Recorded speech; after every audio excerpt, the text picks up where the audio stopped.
আমরা কোথায় আসছি? দেখো আমরা হচ্ছে মিনি কাশবনে আসছি। মিনি কাশবন। দেখেন গাইস, এখানে হচ্ছে অনেকগুলো কাশবনের মতো হচ্ছে, দেখেন কাশফুলের মতো অনেকগুলো। এখন কিন্তু কাশফুলের সিজন না, কিন্তু নাই, কিন্তু এটা অনেক সুন্দর লাগতেছে। কেমন লাগতেছে তোমার কাছে? অনেক অনেক সুন্দর, এত সুন্দর বাতাস, অনেক সুন্দর বাতাস। বোঝানো আর যাচ্ছে না। আকাশটা তো জাস্ট ওয়াও, দেখেন মানে অস্থির আকাশটা।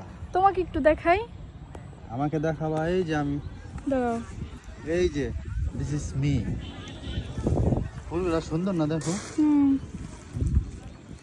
একদম মানে অনেক সুন্দর লাগতেছে, মানে দৃশ্যটা মানে তোমার কেমন অস্থির। লাগতেছে? হ্যাঁ, অনেক সুন্দর লাগতেছে। সুন্দর লাগতেছে। দেখলেই শান্তি। আকাশটা দেখছো? ওয়েদারটা জোছনা। ওয়াও, এর সাথে তোমাকে অনেক কিউট লাগতেছে। সুন্দর, দেখো অনেক, পরিবেশটা অনেক সুন্দর।